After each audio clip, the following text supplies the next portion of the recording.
get there eventually. You like that bird? I can nail it in one take. And if you've ever felt yourself experiencing that, maybe I'll just take that from the top. I don't know about you, but there are definitely times in my life where I'm tempted to run away from all responsibilities. Move to a tropical island somewhere, not have a job, and really just not have any responsibility ever again. And if you've ever felt like that, then this video might just be for you. Because we're going to talk about, hey, what is it, that thing that causes us to want to just run away from responsibility? And what is it we can do when we're tempted to do that so we don't become irresponsible? Over the next few videos, we're going to be looking at this idea of responsibility from a number of different angles. So if you haven't already, hit subscribe, click the bell icon so you can stay up to date whenever we release videos. But I want to start in this video by looking at that thing that causes us to be irresponsible. Now, irresponsibility is pretty simply when we don't take responsibility for the things that we're responsible for. Incredible, I know. But here's the thing that I've observed about culture, and maybe you've observed it too, is that we live in a culture of increasing irresponsibility. Now, I promise I'm not having a go at you, but just think about it. It's kind of this weird scenario, and some of you know more about this than me, that it's almost like our rights as Australian citizens or citizens of whatever country you're in start to outpace and compete our individual rights. And it's this weird scenario where it's like, hey, my rights as an Australian allow me to be irresponsible, but you can't hold me accountable for my irresponsibility. And here's the thing that you need to know when it comes to irresponsibility. I didn't have that one take. I was pretty impressed. Irresponsibility is not neutral. And what I mean by that is if you've got a family, or if you're part of a community, you're part of a church, you're part of a nation, anytime someone is irresponsible, whether that's an individual or a group of people, someone else has to shoulder the burden of their irresponsibility. They might not have to do it in the short term, but eventually over time, someone else will have to shoulder that burden. Now, if you're watching this and you're not a Jesus follower, first of all, thanks so much for stopping by the channel. But secondly, what I'm about to say next might sound a little bit weird. And that's okay, because Jesus followers believe some weird stuff all the time. But here's one of the weird things, is that as Jesus followers, we should be the most responsible people on the planet. Like, we should be the most honest people on the planet. We should pay our taxes on time. We should take the best care of our families. And here's why. Because when it comes to responsibility, we believe that we're not just accountable to our boss or our husband or our wife or our community or stakeholders, but ultimately we're accountable to God. And regardless of whether you're a Jesus follower or not, responsibility is within all of our grasp. And in order to show us and talk about how we can be responsible, I want to go back to where irresponsibility began. Now, all of you have probably heard this story in some way, shape, or form, but you might have different thoughts about this story. And this story begins in an ancient document called Genesis. Now, I know some of you are going to be tempted to click away from this video, but before you do, here's what I want you to know. This ancient document called Genesis is actually that Hebrew word for origins. And there's a whole bunch of different views that people might have. Some people think that Genesis is literal. Some people think it happened over millions of years. Some people think it's ancient poetry. And if you want us to unpack that on future videos, let us know in the comments below, because we'd love to do that.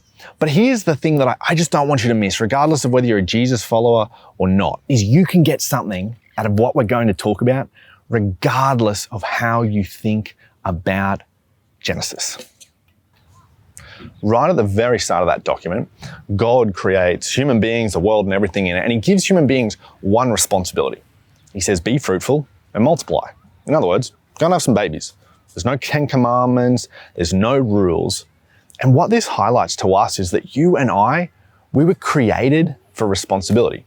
In fact, you are most fulfilled in life, you're most happy in life when you have responsibility. And I know you might be thinking to yourself, no, Chris, I want to run from responsibility. But here's the thing.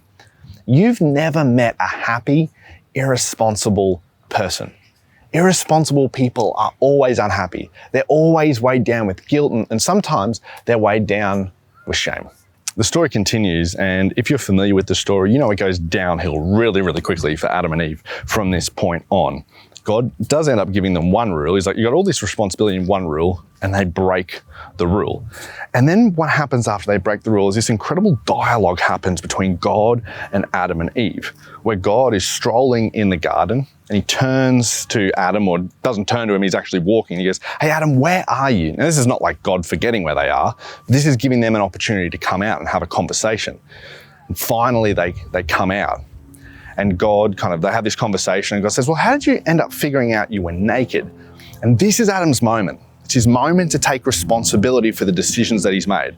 But instead, he says, the woman made me do it. Straight away, there's Adam pointing the finger and blaming, effectively saying, God, I was good by myself, and then you gave me a woman. You didn't have to give me a woman. I said I was lonely, but it's really on you, God, and it's really on the woman. And then Eve ends up blaming the serpent. And there's just this massive blame game happening.